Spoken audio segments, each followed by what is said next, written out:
رزق کے سارے خزانے اللہ سبحانہ وتعالی کے پاس ہیں، اور اللہ سبحانہ وتعالی اپنی ساری مخلوق کو رزق دے رہا ہے اور ہر طرح کا رزق دے رہا ہے، اور پھر بھی اس کے خزانوں میں کمی نہیں واقع ہوتی. ایک حدیث قدسی میں آتا ہے، اللہ تعالیٰ فرماتے ہیں کہ اے تمام جن و انس، اولین و آخرین، اگر تم سب کے سب ایک چٹیل میدان میں، کھلے میدان میں اکٹھے ہو جاؤ اور پھر سب اپنی حاجات مجھ سے مانگو، اپنی ضروریات مجھ سے طلب کرو، اور میں تم سب کو وہ عطا کروں جو تمہیں چاہیے، تو بھی میرے خزانوں میں اتنی کمی بھی واقع نہیں ہوتی جتنی سوئی کو سمندر میں ڈالنے سے واقع ہوتی ہے. جہاں تک رزق کا تعلق ہے تو اس سلسلے میں یہ یاد رہے کہ رزق کا تنگ کرنا اور کشادہ کرنا یہ صرف اللہ سبحانہ وتعالی کے ہاتھ میں ہے.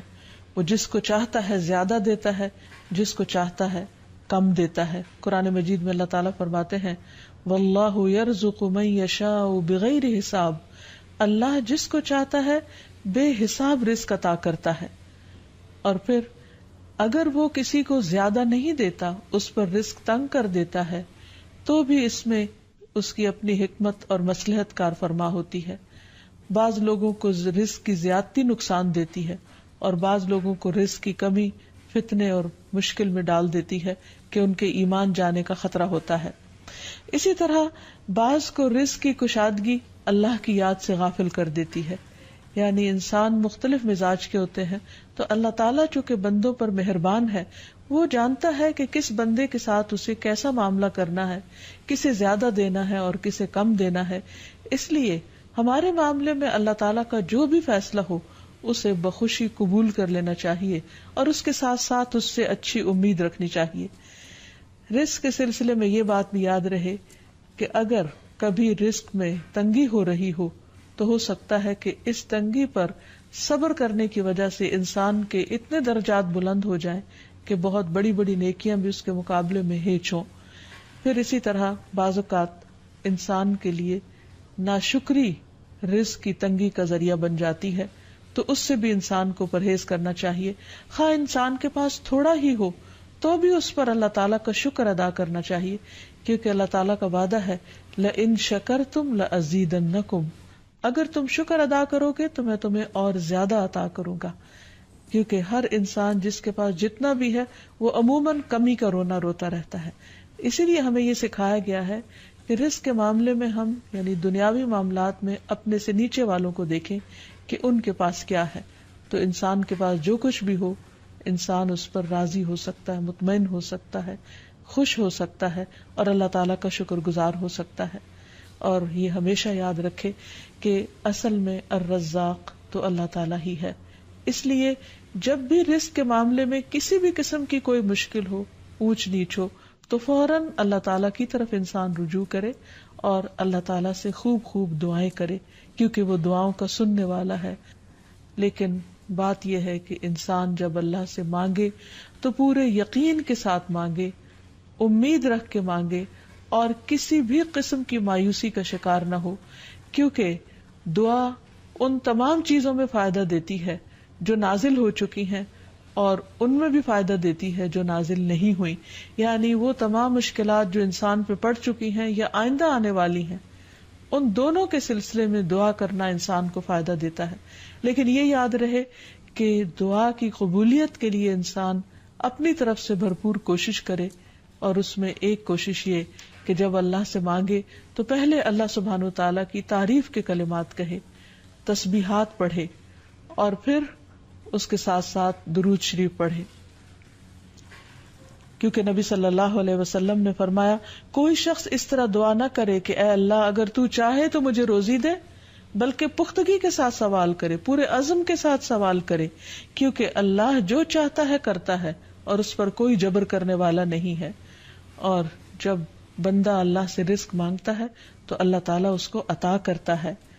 نبی صلی اللہ علیہ وسلم نے فرمایا جب تم اللہم ارزقنی کہو گے تو اللہ تعالیٰ فرمائے گا میں نے رزق دینے کا فیصلہ کر لیا. یعنی جب تم کہو گے کہ اللہ مجھے رزق دے تو اللہ تعالیٰ تمہیں جواب دے گا کہ ہاں میں تمہیں رزق دوں گا. اس لیے اس حوالے سے مکمل طور پر اللہ سبحانہ و تعالیٰ پر بھروسہ کرنا چاہیے، اللہ تعالیٰ کا تقوی کرنا چاہیے، یعنی اللہ تعالیٰ سے ڈرتے رہنا چاہیے، اور رزق کی تلاش میں حرام راستے اختیار نہیں کرنے چاہیے، کیونکہ اللہ سبحانہ وتعالیٰ کا وعدہ ہے وَمَن يَتَّقِ اللَّهَ يَجْعَل لَّهُ مَخْرَجًا وَيَرْزُقْهُ مِنْ حَيْثُ لَا يَحْتَسِبُ، جو اللہ کا تقوی اختیار کرے گا اللہ تعالیٰ اس کے لیے مشکل سے نکلنے کی کوئی راہ ضرور بنا دے گا، اور اس کو وہاں سے رزق عطا کرے گا جہاں سے وہ سوچتا بھی نہیں ہوگا، یعنی اس کا وہم و گمان بھی نہیں ہوگا، اس کا خیال بھی نہیں ہوگا۔ اللہ تعالیٰ غیب سے ایسے اسباب پیدا کر دے گا جن کے بارے میں انسان نے کبھی سوچا نہ ہوگا، لیکن شرط یہ ہے کہ جب انسان کے اوپر آزمائش کا وقت ہو تو اس وقت وہ اللہ تعالیٰ سے حلال ہی کو طلب کرتا رہے اور پریشان ہو کر حرام راستے اختیار نہ کرے۔ اللہ تعالیٰ کا وعدہ ہے کہ اگر کوئی اللہ سے ڈرتا ہے، اللہ کی اطاعت کرتا ہے، اللہ کی نافرمانی سے بچتا ہے، تو پھر ایسی صورت میں اللہ تعالیٰ اس پر آزمائش کے ختم ہونے کے بعد آسمان و زمین سے برکتوں کے دروازے کھول دے گا۔ پھر یہ کہ انسان کو اللہ کی تقسیم پر راضی رہنا چاہیے، اگر اپنے سے زیادہ کسی کو ملا ہے تو اس پر حسد نہیں کرنا چاہیے، اور اگر اپنے سے کم کسی کے پاس ہے تو اس کے اوپر اس کو حقیر نہیں سمجھنا چاہیے، بلکہ انسان کی قدر کرنی چاہیے، اور ہمیشہ یہ سوچنا چاہیے کہ اس کو مجھ سے زیادہ دینے والے کو بھی دینے والا رب ہے، مجھے بھی میرے رب نے ہی دیا ہے، اور جس کے پاس کم ہے اس کا بھی مالک وہی ہے۔ اور یہ بھی انسان یاد رکھے کہ انسان جب حرام سے بچتا ہے، غلط راستوں سے بچتا ہے، اللہ تعالیٰ کی فرما برداری کرتا رہتا ہے، اس کا شکر ادا کرتا رہتا ہے، تو اللہ تعالیٰ اس کو حلال طریقوں سے بھی رزق عطا کرتا ہے۔ حدیث میں آتا ہے کہ رزق کی تلاش میں میانہ روی اختیار کرو، یعنی بہت ڈیسپریٹ نہ ہو جاؤ، اللہ تعالیٰ ضرور دروازہ کھولے گا۔ کہیں ایسا نہ ہو کہ رزق کا مؤخر ہونا یعنی ڈیلے ہونا تمہیں اس بات پر اکسا دے کہ تم اللہ تعالیٰ کی نافرمانیاں کرنے لگو، یعنی نافرمانی کے ذریعے اس کا رزق تلاش کرو۔ یاد رکھو جو کچھ اللہ تعالیٰ کے پاس ہے وہ اس کی اطاعت سے ہی حاصل کیا جا سکتا ہے، اور اس سلسلے میں خصوصی طور پر استغفار بہت کارآمد ہے کہ انسان اپنے گناہوں کی معافی مانگتے ہوئے اللہ تعالیٰ سے رزق کے لیے دعا کرے، پھر اسی طرح رشتہ داروں کے ساتھ اچھا سلوک کرے، کیونکہ نبی صلی اللہ علیہ وسلم نے خاص طور پر یہ بات فرمائی ہے کہ جو شخص یہ چاہتا ہے کہ اس کی عمر دراز ہو اور اس کے رزق میں وسعت ہو تو اسے چاہیے کہ وہ صلہ رحمی کرے، یعنی اپنے رشتہ داروں کے ساتھ اچھا سلوک کرے۔ پھر انسان ہمیشہ یہ یاد رکھے کہ مال دینے سے بڑھتا ہے، صدقہ خیرات مال میں اضافے کا ذریعہ بنتا ہے۔ پھر اسی طرح خرید و فروخت میں سچ بولنا مال میں برکت پیدا کر دیتا ہے، اور جھوٹ مال کی برکت کو اٹھا دیتا ہے۔ اور پھر خاص طور پر انسان رزق کے لیے دعائیں کرتا رہے، کیونکہ سارے خزانے تو اللہ کے پاس ہیں، وہ جب جس کو جتنا چاہے عطا کر سکتا ہے۔ اس کے لیے نبی صلی اللہ علیہ وسلم کی سکھائی ہوئی مسنون دعائیں بہت ہی بہترین ہیں۔ نبی صلی اللہ علیہ وسلم ہر روز صبح فجر کی نماز کے بعد یہ دعا پڑھتے تھے،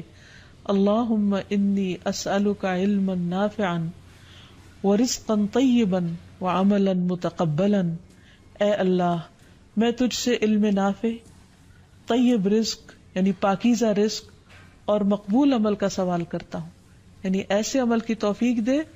جو تیرے ہاں قبول ہو جائے، تجھے پسند آ جائے۔ اور اس کے ساتھ ساتھ انسان کو حرام سے بچنے کی دعا کرنی چاہیے۔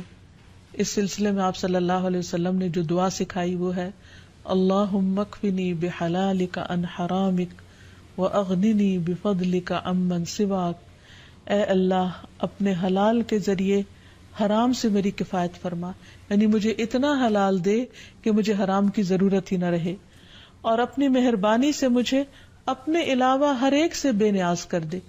یعنی مجھے انسانوں کا محتاج نہ کر، کسی اور کا محتاج نہ کر، صرف اپنے خزانوں سے عطا فرما۔ پھر اسی طرح خاص طور پر بڑھاپے کی زندگی کے لیے وسعت رزق کی دعا کرنی چاہیے، کیونکہ جب انسان بوڑھا ہو جاتا ہے تو اس کے اعضاء کمزور ہو جاتے ہیں،